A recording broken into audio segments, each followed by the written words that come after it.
नमस्कार, पंजाब की सिटी भी देख रहे हैं आप। मैं शिमला से योगराज शर्मा आपके साथ जुड़ा हूँ। हिमाचल प्रदेश मंत्रिमंडल की बैठक शुरू हो गई है और आज इस कैबिनेट बैठक का दूसरा दिन है। लगातार 2 दिन से कैबिनेट की बैठक हो रही है और पहली बार इस तरह का हिमाचल के इतिहास में हुआ होगा कि लगातार 2 दिन कैबिनेट की बैठकें जो है वो रखी गई है। 12 बजे यानी ठीक अब से 1 मिनट पहले जो है वो कैबिनेट की बैठक शुरू हो गई है और काफ़ी महत्वपूर्ण जो है इसमें निर्णय होने की उम्मीद लगाई जा रही है। जिस तरह से कर्मचारियों से संबंधित एक अहम फैसला जो इस कैबिनेट की बैठक में हो सकता है, जिसमें रिटायरमेंट एज बढ़ाने को लेकर जो है वो प्रपोजल बताई जा रही है। 1 साल का ये प्रपोजल है।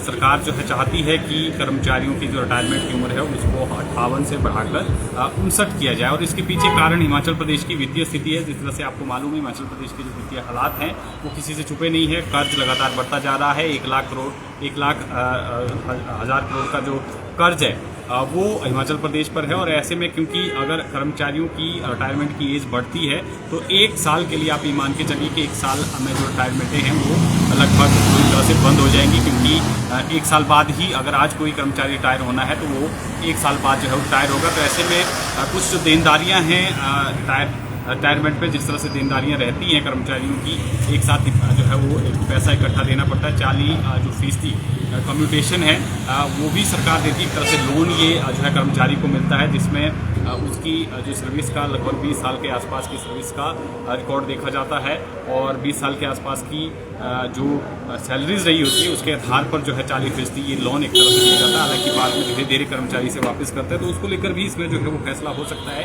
कि कम्यूटेशन पर जो है वो सरकार क्या कुछ फैसला करने वाली है। लेकिन रिटायरमेंट का काफ़ी अहम ये रहने वाला है कि क्या रिटायरमेंट की जो उम्र है वो हिमाचल प्रदेश में बढ़ती है, क्योंकि अभी तक जो है 58 साल जो है वो उम्र रखी गई है। हालांकि केंद्र सरकार जो है 60 साल के बाद जो है सेवानिवृत्ति देती है। केंद्र सरकार में जो है 60 साल का जो है वो प्रावधान है, लेकिन हिमाचल प्रदेश में जो है 58 साल का जो है वो फिलहाल रिटायरमेंट के लिए जो है वो सेवानिवृत्ति के लिए जो है उम्र तय की गई है। लेकिन इसमें जो है सरकार अब संशोधन कर सकती है। इसके अलावा आज कैबिनेट की बैठक में अन्य महत्वपूर्ण निर्णय होने की भी जो है वो संभावना है, जिसमें हिमाचल प्रदेश में रूसा की तर्ज पर जो स्नातक यानी जो ग्रेजुएशन तक की जो आपके कोर्सेज हैं उनको सेमेस्टर सिस्टम से जो है वो फिर से शुरू करने पर जो है सरकार विचार कर रही है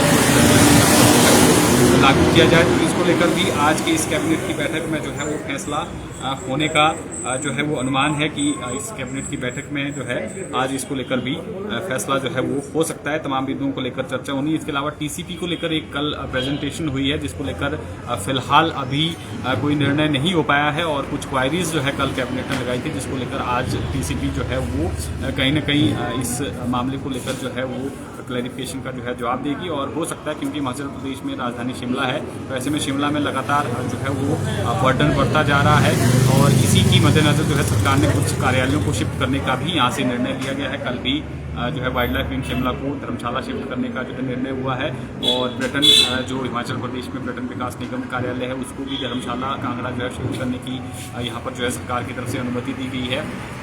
और इसी तरह से क्योंकि पार्किंग की शिमला में जो है वो दिक्कत रहती है, तो ऐसे में सरकार जो है वो एक प्रपोजल लेकर आई है कि कई लोगों ने जिस तरह से सड़क के साथ अगर आपका मकान है और ऊपर से आपने जो है छत को बंद कर दिया गया है तो आप जो है इसको खोल सकते हैं। पार्किंग के लिए इसको जो है वो खोलने की अनुमति होगी। आप उसको जो है वो एटिक पर जो एक तरह से पार्किंग का जो है वो प्रावधान कर सकते हैं। तो ये भी जो है एक टीसीपी में जो ये प्रावधान आज हो सकता है और इसको लेकर जो है प्रेजेंटेशन आज आएगी, डिटेल में जो है प्रेजेंटेशन आएगी और इसमें जो है वो आज कोई निर्णय जो है वो सरकार ले सकती है, कैबिनेट कोई निर्णय ले सकती है। इसके अलावा करनामूलक नौकरियों को लेकर भी जो है वो लंबित पड़े हुए मामले हैं और इसको लेकर भी आज उम्मीद है जो करनामूलक जो आश्रित हैं उनको कि आज कैबिनेट की बैठक में हो सकता है कि उनको लेकर भी चर्चा हो। इसके अलावा कुछ एक जो मुख्यमंत्री के बजट भाषण की घोषणाएं थी, ये जो फिलहाल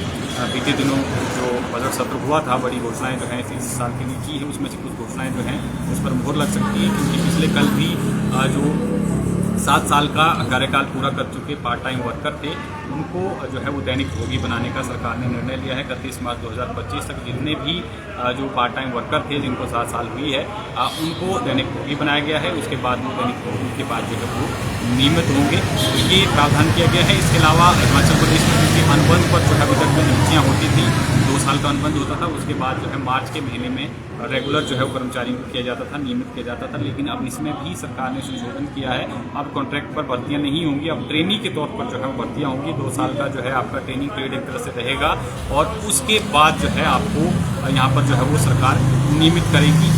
ये क्योंकि हिमाचल प्रदेश में जो रूल एंड रेगुलेशन है कर्मचारियों की भर्तियों की, उसमें सरकार ने अभी संशोधन किया है और ऐसे में अब ये निर्णय लिया है कि जो आगामी जितने भी नियुक्तियां होंगी, अपॉइंटमेंट होंगी, उनको 2 साल का जो है वो ट्रेनिंग के तौर पर रखा जाएगा और उसके बाद उनको नियमित किया जाएगा। ये अभी कल की कैबिनेट में अहम फैसला हुआ है और आज भी उम्मीद है कि काफ़ी कुछ अहम फैसले जो है इस कैबिनेट की बैठक में हो सकते हैं। लगातार दूसरे दिन आज जो है वो कैबिनेट की बैठक मुख्यमंत्री सुखविंदर सिंह सुक्खू की अध्यक्षता में शुरू हो गई है और हालांकि बेरोजगारों पर सीधा असर जो है साफ तौर पर पड़ेगा अगर रिटायरमेंट की एज बढ़ती है, क्योंकि एक साल में जितने लोग रिटायर होने थे उतने पदों पर जो है कहीं ना कहीं वैकेंसीज निकलती हैं, नए लोगों को रोजगार मिलना था। अगर सरकार एज बढ़ाती है तो निश्चित तौर पर रोजगारों के लिए एक और बड़ा झटका ये लग सकता है, क्योंकि अभी तक जो भर्तियों की रफ्तार है वो सुस्त गति से चल रही है। लगातार जो बेरोजगार युवा है वो सरकार से मांग कर रहे हैं कि नौकरियों में तेजी लाए सरकार, जल्द से जल्द भर्तियाँ की जाए, खाली पड़े पदों को भरा जाए, लेकिन उस रफ्तार से अभी तक जो है वो भर्तियाँ नहीं हो पा रही हैं। हालांकि कल राज्य जो चयन आयोग है नया गठन किया गया है, उसमें जो है साफ तौर पर एक सरकार की तरफ से ये भी छूट दी गई है कि जो फीस स्ट्रक्चर है अलग अलग एग्ज़ाम का वो जो है राज्य चयन आयोग अपने हिसाब से तय करे और इसके लिए उसको जो है खुली छूट जो है वो दी गई है। हो सकता है कि एग्जामिनेशन के लिए जो फॉर्म लगाए जाते हैं उसकी कुछ फीस भी बढ़ाने का यहाँ पर प्रपोजल जो है वो राज्य चयन आयोग की तरफ से दिया गया था, जिसके बाद ये निर्णय लिया गया है कि आप अपने हिसाब से फीस तय करें। ये भी एक काफ़ी इंटरेस्टिंग हुआ है। आज क्या कुछ करता है, हालांकि कुछ एक बातों को लेकर भी कल फैसला हुआ था।